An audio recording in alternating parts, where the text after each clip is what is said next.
Good. Sorry about that. Sorry about the dance. Okay, go ahead.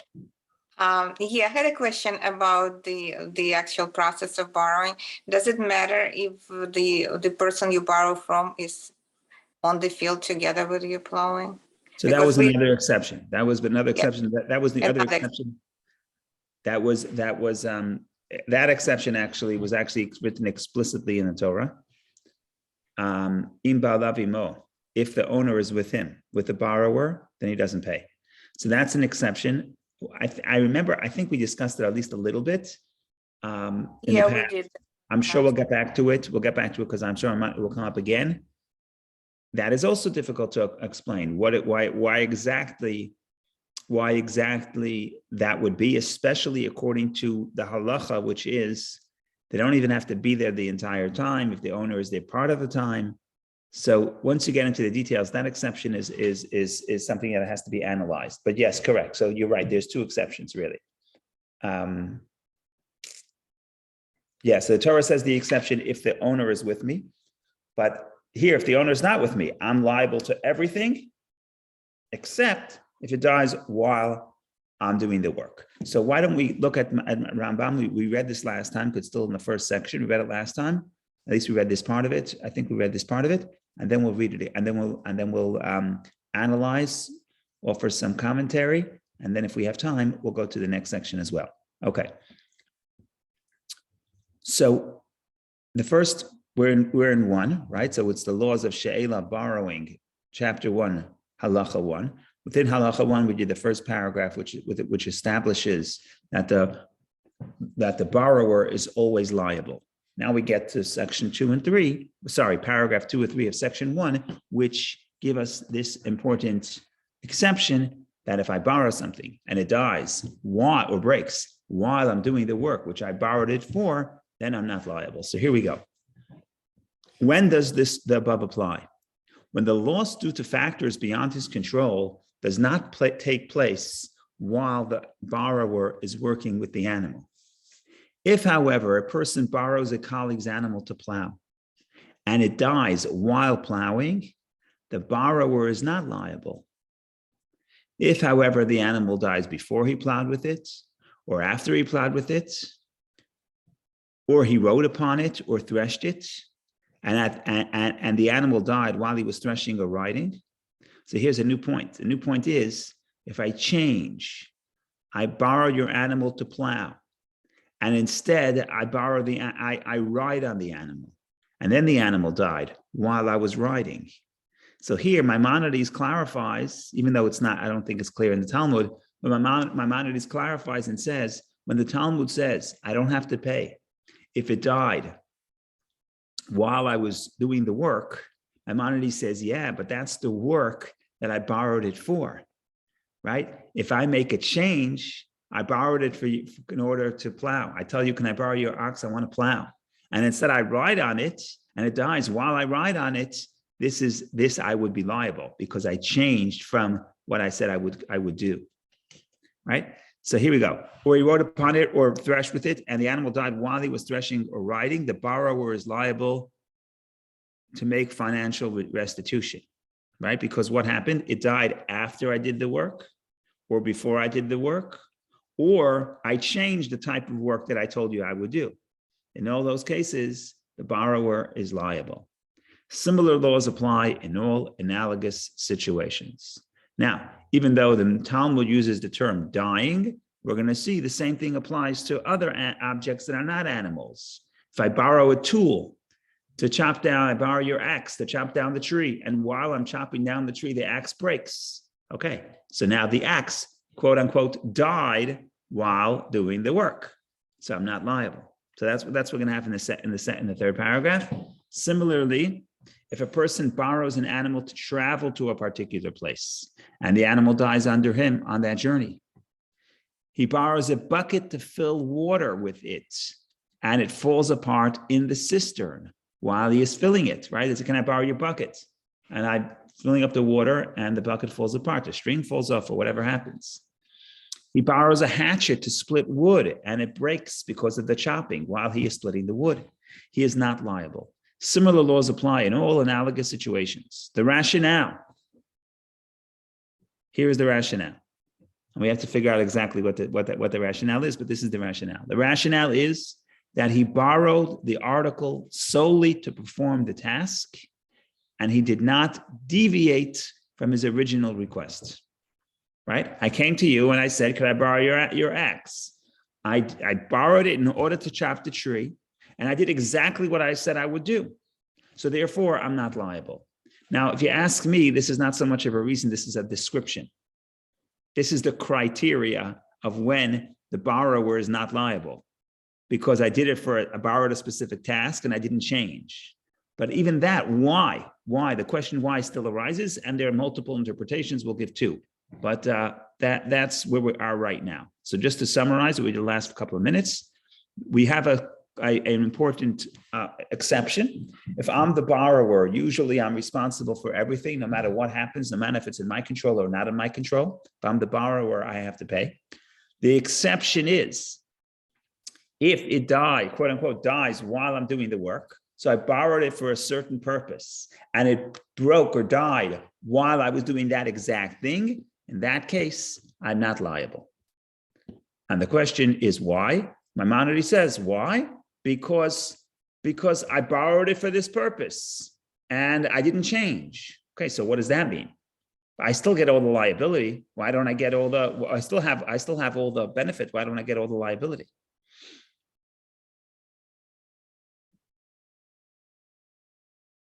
So there's the later commentators, not the early commentators, a little after Maimonides, they offer various legal theories. What's the legal theory? So what? Like I said, I don't know if this is an explanation. I think it's just a description. What is the interpretation? Why is it that if I borrow your ox and it dies at night, I'm liable, but if it dies while I'm plowing, I'm not liable? What's the logic? Okay, I understand.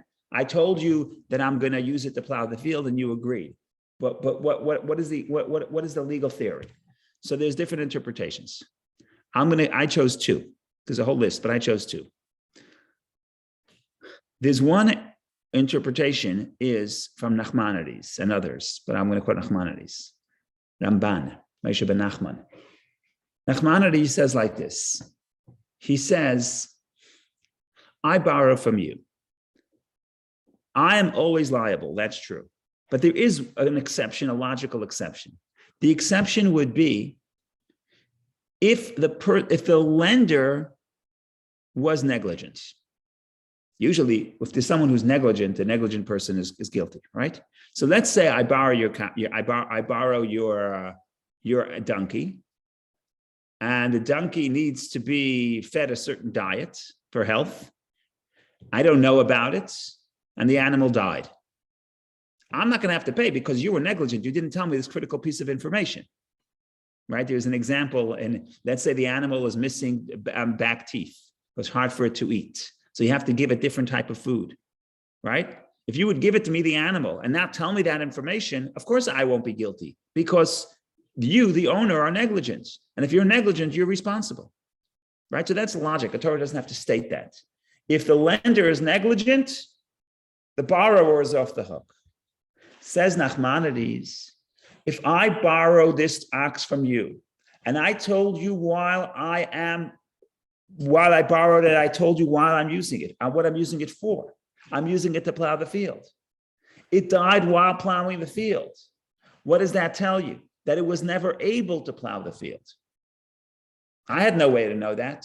You're the owner. You should have known that. If you didn't know that, you, the owner, are negligent. And therefore, the borrower is off the hook. Because this could be considered a case of negligence of the owner.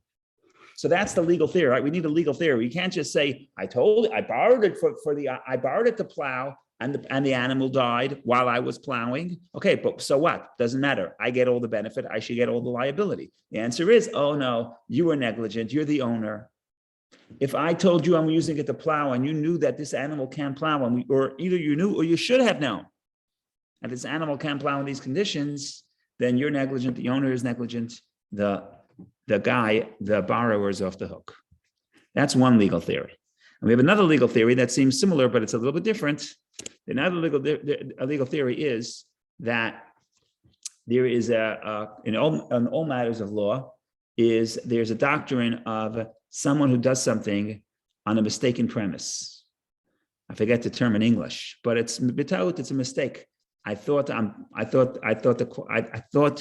was on the false pretense, right? So I bought it on the false pretense. You can invalidate the sale, depending on the circumstances. When I come to you and I say I want to borrow the ox, and in order to plow, and borrowing the ox means I'm accepting upon myself liability. Why did I accept upon myself liability?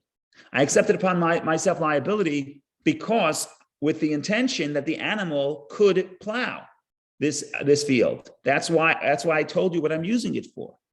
So it's almost like the acceptance of my liability is contingent on the fact that the animal is able to do what I'm asking you permission for.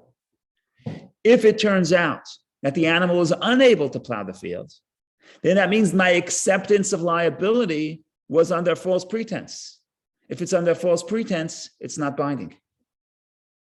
Right? So that's the other way of looking at it. One way to look at it is to say, the reason why, if it died while it was plowing, and I told you I'm going to plow, the reason why the borrower is off the hook, because we say it's the negligence of the lender. You should have told me that it can't do it. So that's one theory. But then I could see the weakness of that theory, because what happens if you didn't know, right? The second answer actually does better. The second answer focuses on we always say both, there's always a way to look at it from the lender or the borrower. The second answer focuses from the perspective of the borrower. When I borrow, I accept liability. The liability that I accept is dependent on my estimation that the animal could do what the owner is indicating that it could do. If it turns out that the animal is not unable to plow, then it turns out retroactively that the acceptance of liability was under false pretense. If it's under false pretense, it's not binding. So these are, again, you see what I'm saying? We have the Talmud. Sorry, we have just so the layers. We have the Talmud. We have the verse. The verse says that the borrower is always liable. Then we have the Talmud. Talmud makes the exception if, in the case where it dies while I'm doing the work. And then we have the post-Talmudic commentaries trying to explain what is the legal theory upon which the Talmud made the exception. So that's what we did. So what seemed to be just a simple law in Maimonides, we see that it has there are angles and ways to look at it. And I remember I just told you two of the theories. There are more, at least 4 or 5, but they become more and more subtle. I think these were the most interesting to me, at least.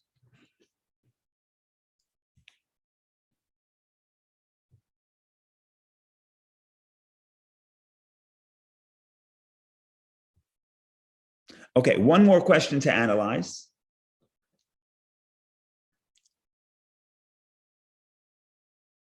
One more question to analyze is like this. Maimonides said clearly that if I make a change, the borrower is liable. So for example, I come to you and I say, I want to borrow your ox to plow the field. And you say, okay. I take the ox, and instead of plowing the field, I get onto the ox and it carries my suitcase to Kennedy Airport. In the middle, it dies. So instead of using it to plow, I use it to ride upon it. So I made a change. So Maimonides says, oh, you made a change, you're liable, even if it died while doing the work, but you made a change. Okay, fine. Fine, that's simple, right? We said that inside. Now the question becomes, what are the parameters of this change? Does this change apply? What happens if I did something that is easier and the animal dies, right? So let's say to plow the field is very hard. You need a very strong ox.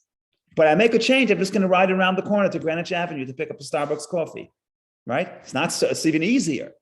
So there's an argument to be made that why should I be liable if the animal dies while I'm doing the work? If I would have done the original work, it would have been much harder for the animal, right? So what is the point here? Is the point is change, or the point is that it's something as hard or harder? So the short answer is, of course, there are different opinions. I have at least three opinions. One opinion says, and this is what it sounds like Maimonides is saying. It's from the words of Maimonides, it's clear, it sounds Maimonides wants to say any change. And that would be consistent based on the other reasons. But whatever the case is, any change, you make any change, even if you change it to something easier, if the borrower made the change and the animal dies while it's doing the work, the borrower is liable. That is what Maimonides seems to be saying. I'll show you where he says it, right? If you look at the language of Maimonides, it's pretty clear. That's what he says. He says it twice. He says, because at the end, for example, when he makes when he summarizes and he gives the reason, let me share the screen. When he summarizes and shares the reason, he says, the rationale is that he borrowed the article solely to perform this task, and he did not deviate from his original request. That's the point, the deviation. If I change, I'm liable. That's Maimonides. Other people don't agree. Other people say, if you did something easier, then why should you be liable? And then there's a third opinion, which I like the best. Third opinion is, what do you mean easy? Easy is depends. And what they say like this, if you said you're going to do one type of work and you change it to the same type of work but less, you're not going to be liable. But if you change it to a different type of work, even if it's easier, you are liable. So for example, if you said you're going to plow, you're going to use the animal to pull a plow that weighs 100 pounds. And then instead I use it to pull a plow that's worth 50 pounds. So it's plowing, I did less. There'd be no reason to think that I would be liable. But if I change it to riding around the corner, even if you argue that it's easier, but maybe the animal's not used to it. And when you do something you're not used to, you're using different muscles, right? I used to sit on the third floor of Chabad upstairs, and people who spend plenty of time in the gym would come to the third floor, they're out of breath. So what happened? You don't go up steps, it's a different muscle, right? You change the type of muscles you're using, it can be a burden. On a hot day, it can cause some problems. So I think this is just the spectrum of what does change mean? There's three possibilities. Change could mean any change you're liable. Change could mean if you make it harder, you're liable. But if you make it easier, you're not liable. Change could also mean, it depends. If you're changing it to a completely different category of labor, even if it's, objectively it's easier, but for me, it's harder because I'm not used to it. So all I'm saying is that just because that there's always layers, there's always ways to look at it, and there's always ways to analyze, and that's what we study, because it keeps us aware that we can always look at the law or the scenario. If we ask the right questions, we could see the multiple perspectives within that scenario. Go ahead, Vicky. I was just wondering if anybody asked it from the owner point of view, because it seems like it's more like a warning to the owner to be careful what you're subscribing for. Right. So it seems like that if you go back to the reasons that Nachmanides and others offered, it seems like because that's the deeper point of this law. The deeper point of this law is if you're giving permission for someone to use your tool on your animal, you have a responsibility, otherwise you're negligent. You have a responsibility to find out, what are you using it for, right? For example, let's say somebody tells you, can I borrow your car keys? I don't recommend this, but let's say you say yes. Let's say it's your child. It's your business to ask, are you going to the grocery store? Are you going to the bar? Or are you going to California? You're traveling across country. What are you doing? You can't just give away your object and expect that the recipient is going to have all the liability. And you're a responsible citizen, so you're going to take all the you're getting all the benefit, you take all the liability. You, as the giver, it's your business to figure out if I'm letting somebody use my object, I bear some responsibility, not for liability. That person is liable, but I have some, at least according to Nachmanides, I will be negligent if I fail to ask the question, what and how are you using it for? Because that person may use it in a way that's not healthy for this animal. You know, if you drive a new car, it's not a problem. But if you drive old cars like I do, every car you have to be gentle. You have to know how to press don't press the brakes too hard. Don't turn the wheels too fast. So the other day, my brother-in-law asked me, could I use the car? I had to tell him like where to take it easy. You know what I mean? So it's not just I'm doing it because I'm a nice guy. It's like that's my responsibility. If I'm giving you my thing, I have to tell you how to use it in a way that won't put the car at risk, don't put the driver at risk. In this case, the animal. And if I don't, I just say, oh yeah, sure, take my animal, do whatever you want. Then maybe I'm liable because I did not do my own responsibility, which is to convey to this person the limitations of what's happening. I give you an axe and I say, can I use your axe? I said, what are you using it for?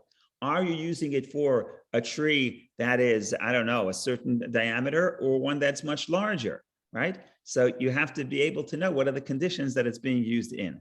So I think that is, I think, Vicky, thank you. I think that's really what these reasons are doing for us, that's shifting our attention and saying, don't make the mistake and say that the recipient, the borrower gets all the liability, which he does. He gets all the liability to guard the object and to make sure he pays it back, etc. But if it dies because the owner did not convey any information about the limitations of this object, and it dies while he's doing the object, then at least according to Maimonided and Rashba and others, in other words, they would say that's the reason that the borrower is off the hook, because the owner is negligent.